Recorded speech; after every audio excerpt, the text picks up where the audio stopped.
That's beautiful. You ever heard of that? That's why that pizza is so common. I'm Oliver Sutter, and I'm the director of Monterey University. Do what God tells you It to do. is my pleasure to introduce three of our students, and they will be talking about what they plan to be researching for their honors project in the coming year. We have three juniors with us. We have Brian Nguyen, Liz Paul, and Nguyen. And I will introduce the first one here. This is Brian. He's going to be talking about gene function characterization of 4 toxic genes in Mycobacterium smegmatis bacteriophage LeBron. Did I get close? Fantastic. So take it away, Brian, and then I'll come back up and I'll introduce those.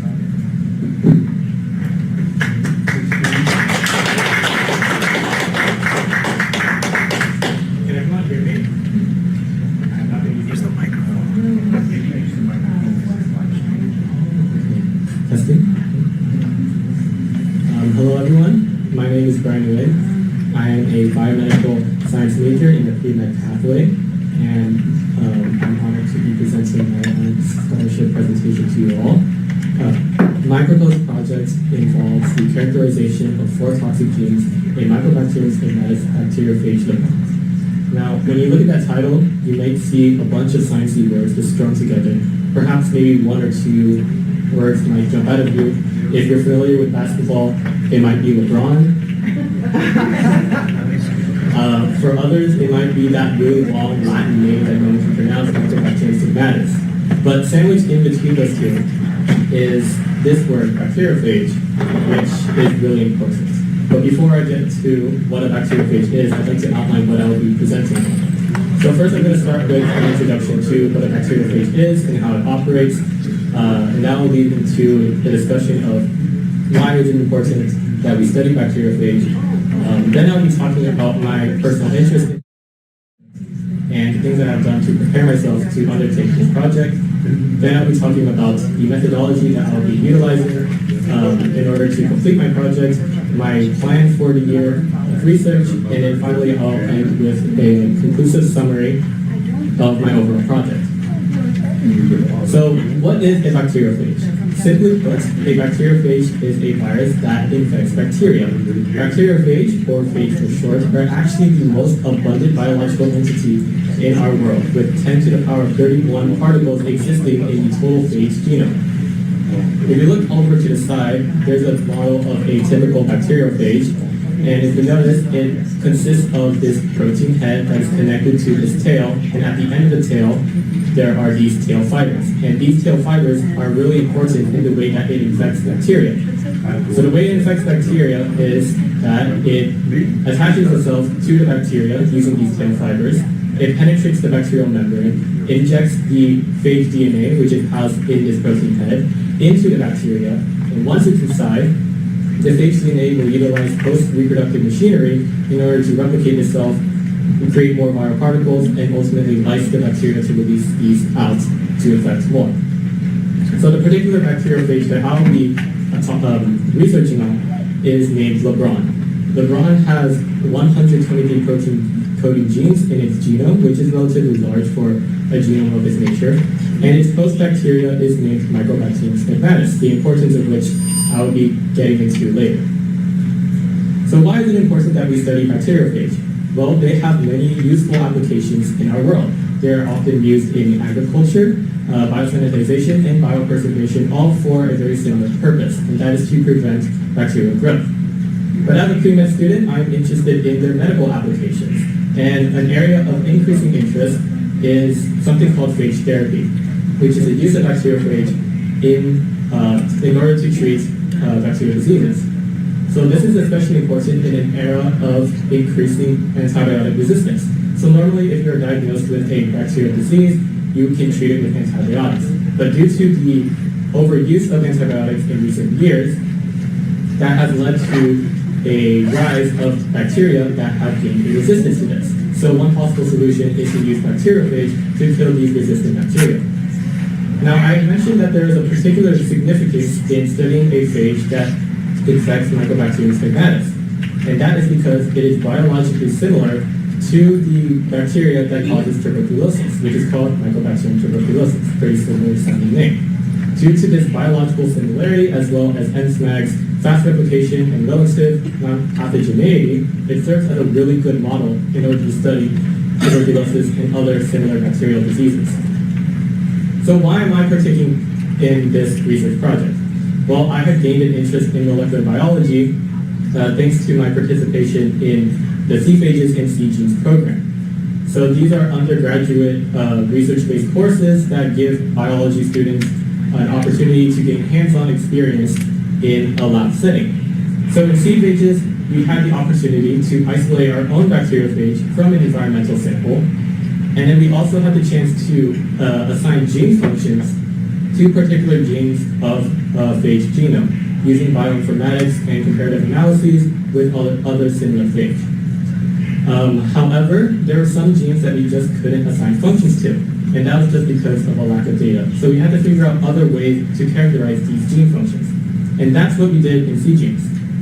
So in C genes, we started off by creating a library of phage genes that were clumped into this P extra plasmid. Basically, a plasmid is an external piece of DNA that bacteria have the capacity to take in and use. So this entire process involved an amplification of phage genes, and then transforming bacteria containing the plasmid to create a culture that we can use in later tests. So after we created this giant library, we were able to do something called cytotoxicity assays. Basically, we grew bacterial colonies on the agar plates, and then we tested to see the effects of phage gene expression on bacterial growth. If the bacterial growth was inhibited in any way, we can label these genes as toxic. So these are two examples of some cytotoxicity assays that we did. On this side, you can see an example of a non-toxic gene. If you focus on the three columns to the right, you can see that even as we expressed the phage gene, there was very little effect on bacterial growth. Therefore, we can label it as non-toxic. Contrast that with this image, again focusing on the three columns to the right, we can see that as we express the phage gene, it caused a significant decrease in the amount of bacterial colonies, and therefore we can label this as toxic.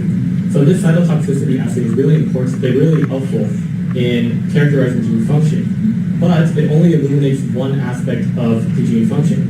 We still don't know how exactly these genes are being toxic to the bacteria. We don't know the mechanism of action, and that opens up a lot of opportunities for further research in gene characterization, which leads very nicely to what I'll be doing for my project. I'll be selecting particular toxic genes in phage that run and performing a protein-protein interaction assay. Basically, I'll be seeing if the phage gene products interact with any proteins in the bacteria. So the entire process for this is a little bit complicated, but I'll try my best to simplify it. The main star of the show is this plasmid, which is named P2H alpha. And this plasmid contains particular components that will allow us to test for this interaction between the phage and the bacteria.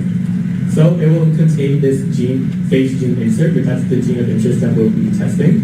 And if you notice, it is connected to this purple part, which encodes for the alpha domain of an RNA polymerase. RNA polymerase is an enzyme that is responsible for the first step of protein synthesis. So if you transcribe this entire region of the plasmid, you create this RNA polymerase complex that contains this alpha domain connected to the phage gene insert. So we can put this plasmid into specially made bacterial cells that have a special reporter gene, and this RNA polymerase can transcribe that reporter gene, but it is only functional if there is an interaction between this phage gene insert and the host bacterial protein. So this interaction will stabilize the RNA polymerase and allow it to transcribe the reporter gene. This reporter gene causes the bacterial cells to appear blue. So So if there's bacterial growth and it appears blue on the plates, then we can confirm that there has been an interaction, and then we can work on identifying what exactly that protein is that is interacting. So here is the genome map of phage LeBron, and while it is not as big as like the human genome or animal genome, it's still a pretty sizable amount to be studying within a year. So I had narrowed down my selection to these 4 genes. Genes 35, 50, 59, and 66. Now this is a tentative list as we're still testing for toxicity in other genes, and they could potentially be candidates for interaction assay, but for right now these are the 4 genes that I'll be doing my research on.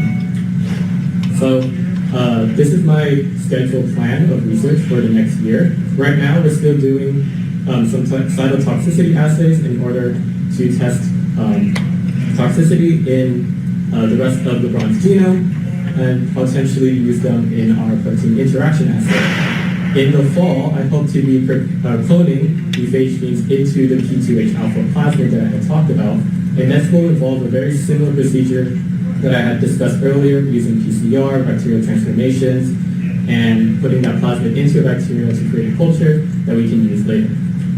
In the winter, I hope to be doing the interaction assays for all 4 of my genes, and in the spring, I hope to be at the part where we are identifying the host bacterial protein that had interacted, as well as redo any tests that need to be completed. And hopefully by the end of this quarter, I'll have all the data needed to present my full project. So, just as a summary of my overall project, I'll be doing an interaction assay to identify protein interacting partners between the phage gene product and the bacterial host protein. This is particularly helpful in further characterization of phage genes with no currently assigned function, and it helps us understand the biological importance between the interactions between the bacteria and the phage. Ultimately, this research holds applicative value in the field of medicine, as we could potentially use these toxic genes in treating bacterial diseases through phage therapy. We can create therapeutics and phage-derived antimicrobials in order to target specific bacterial proteins to treat these diseases, as well as ensure that only the most effective phage are being utilized in the innovative treatments. Before I end my presentation, I'd like to thank my sponsors for my project, Dr. Diaz and Dr. Nithaya. Dr. Diaz focuses on virology, and Dr. Nithaya focuses on microbiology, so they are very knowledgeable on this topic and have served as great mentors as I partake in this research. I'd also like to shout out 2 members of my research lab. First is Elizabeth Paul. You'll be meeting her soon enough. She's the person who introduced me to the lab and showed me around the lab space, and is a very close friend of mine. The other person is my lab partner, Eric Gang, another close friend of mine, and I couldn't be happier to do research with anybody else. And with that, I'd like to thank you all for listening to my presentation.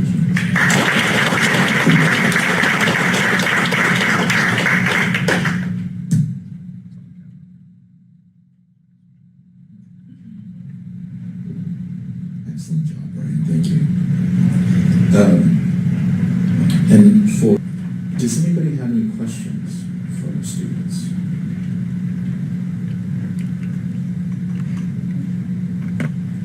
Dr. Garrigus, I see the wheels turning. I wanted to see if anybody else wanted to go first. First off, all 3 of you, amazing presentations. I mean, I think I'm super impressed with the planning that you've already done and the way that you've thought ahead about what you need to do and your goals. I just think you're all set up for success. It's just, now you just have to do the work, right? But really kudos, and I'm so excited that alumni are here to see you, because I think they must be bursting with pride, as your faculty are, to see you. My question has to do more with methodology. So our first presenter, and I'm sorry, Brian? Right, okay. So you're coming at your project in the most traditional way. You're a major in the field and your research is in that field. So my question is more directed at the second 2 students. Our third presenter, I'm sorry, your name? Amber. Amber, what is your major? I'm also a That's what I thought, okay. So what I'm curious about for Amber and for Liz, right? So how Talk to me a little bit about how you sort of, in a sense, had the imagination to switch from your major to the discipline that you're doing your research in. And I'm tickled that you've got faculty in the room that might also want to back you up on this. But I'm just curious, how do you plan to sort of scaffold your knowledge and skills in a discipline that you have not been spending the first few years of college studying? And don't worry, Brian, I have a question for you. Sure, I'll go first. So, for me, I think a lot of it had started actually when I was a kid. And so at my church, we have this thing that kind of started in the past 20, 30 years, where all of the kids that are in our church, in order to kind of get into higher ranking positions in the church and to get married, it's not really set in stone. But for a lot of those positions and whatnot, they actually have us go through Sunday school for 10 years, and we take an exam at the end of those 10 years. That is not only talking about our religious doctrine and Bible stories and whatnot, but it also talks about church history. So that was always my favorite part. It was my friends, they all hated it, but I was in love with seeing that. And so when I got into college, I did more research in the biology department, and I got really familiar with doing a lot of research for a lot of the research papers that we've had to write. Brian knows they're super involved. And when I got to the class with Dr. Ferreras, I had realized practical theology is very, very cool. And I wanted to always kind of learn more about my heritage in that sense, because I think when you grow up within the church, you're kind of told this is what's happened, and usually it's not from an unbiased perspective, right? So a lot of things that they say have happened have either not happened or not happened in the way that you thought.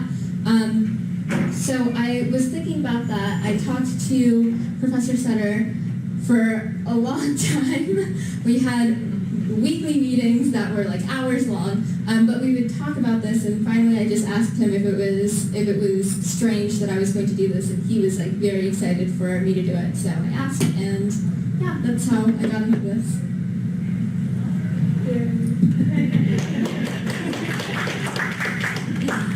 I think for me, what was most important to me, as soon as I heard about the Honors Scholarship Project, in freshman year, I was thinking to myself, the two big things for me were feasibility and then applicability.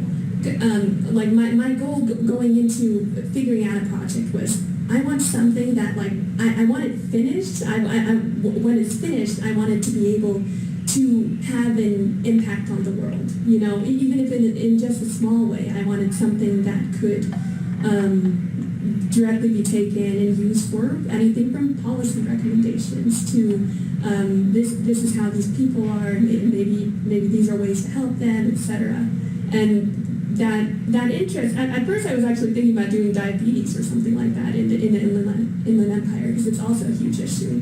Because as a bio major, I'm still very much concerned with health and stuff like that, so I wanted something in regards to that field. I wasn't too sure. And then it was the UHNR 314 with Dr. Mallory and Dr. Fidelis that kind of cemented it for me, because we talked about the people, and we talked about the communities, and we talked about all these different problems, and I just saw there was also sort of a gap in the literature, especially in regards to our local communities. And so I went to Dr. Gonzalez, and then she connected me with Professor Patel and Dr. Vega, and it kind of just took off from there.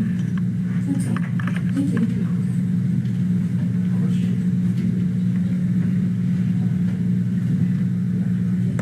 I actually have a question for Brian.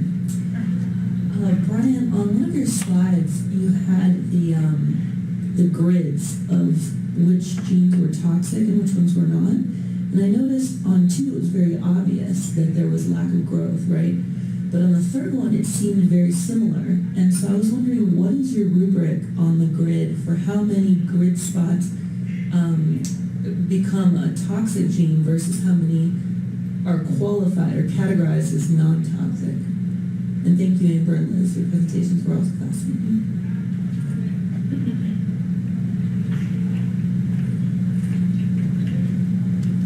Thank you for that question. That's actually a really good question. So part of the reason why there are 3 colonies is because we have 3 samples. So when we grew our bacterial colonies, we selected 3 isolated colonies to test for toxicity to just ensure that the results that we get are replicable. So because of the presence of those 3, we can compare all those 3. So the third one might not look as toxic as the first 2.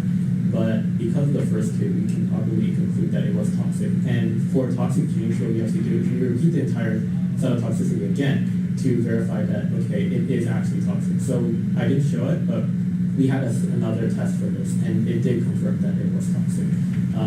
Another thing is we use that to test the level of toxicity to see, like, oh, is it just like smaller colonies, or is it actually decreasing the number of colonies? So, yeah, very good question.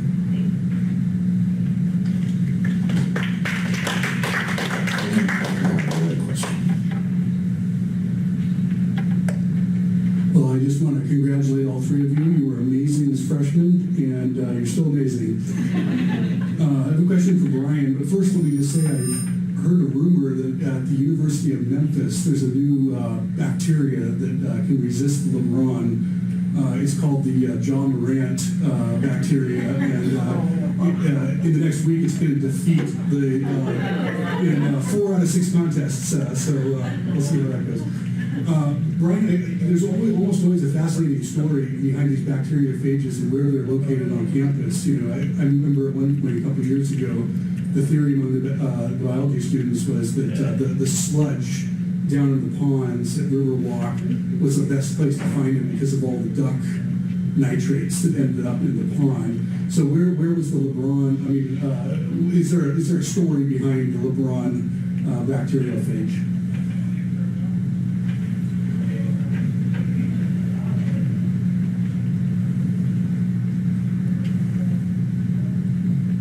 So, LeBron is actually not a Los Sierra bacteriophage. It was discovered in, I believe, in Virginia, 2008, which is much before the C-Phages program started here. Also, I did hear rumors that the sludge is very good. But yeah, so I don't really know too much other than where it's found. It was in Virginia, because C-Phages is a program that extends to a bunch of universities, not just Los Sierra, but a whole amalgamation of these universities that combine together to work on this research. And I assume the name comes from the fact that the person who discovered it might be a big fan of LeBron. But that is as much as I know about LeBron in terms of his origin.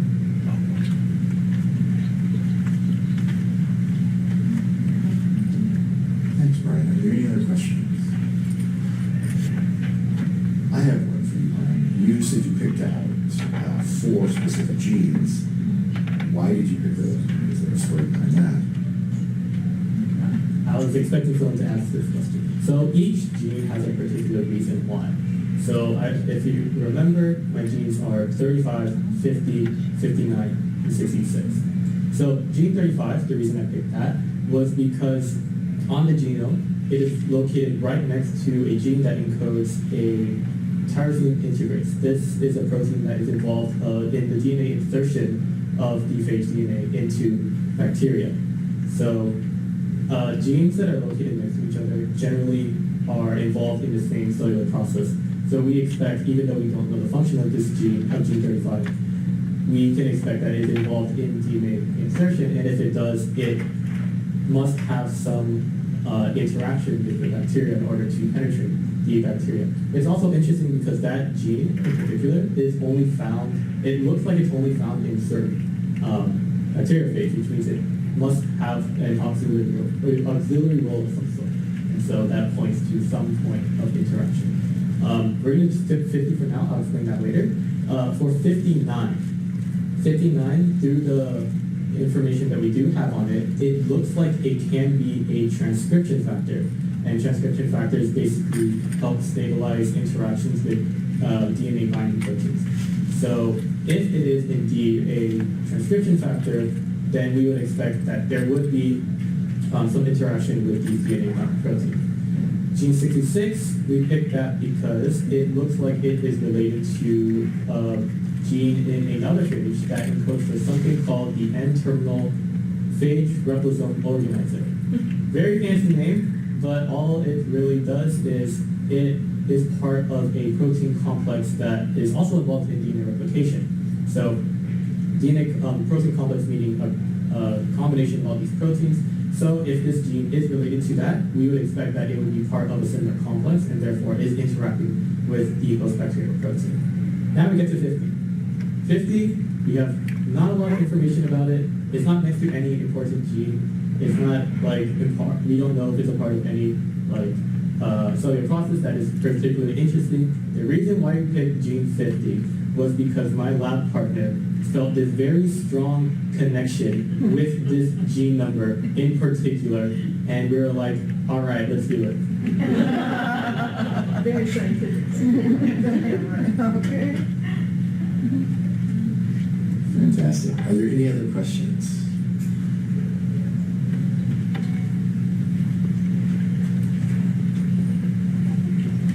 Every researcher is needing some sort of funds for the laboratory support, and how did you go about obtaining that?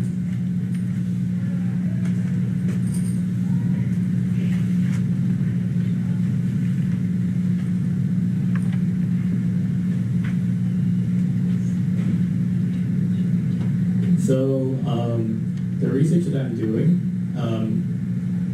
it's a natural progression of the C-phage C genes programs that I have been part of and that I discussed, and those are sponsored by this group called HHMI. So when we actually when I said that we identified the protein, the bacterial protein that interacts, right, where it's actually sending it to them so they can do all the sequencing and send us back the information about that. In terms of the lab materials that we'll be using, I believe it is funded by the Los Angeles Biology Department, so everything that we have within the lab is all sponsored by the Biology Department. So it's very expensive equipment. Donations are accepted. Does anybody else have any other questions? I maybe have one for Amber. I think it's interesting that you're talking about food deserts and you picked out cities in an actual desert. Do you anticipate or have any idea that maybe there'll be something to sort of learn about what happens in the Mojave Desert, or something where it's very the logistics of the inputs to live out there, you have to bring things to where you're going to live.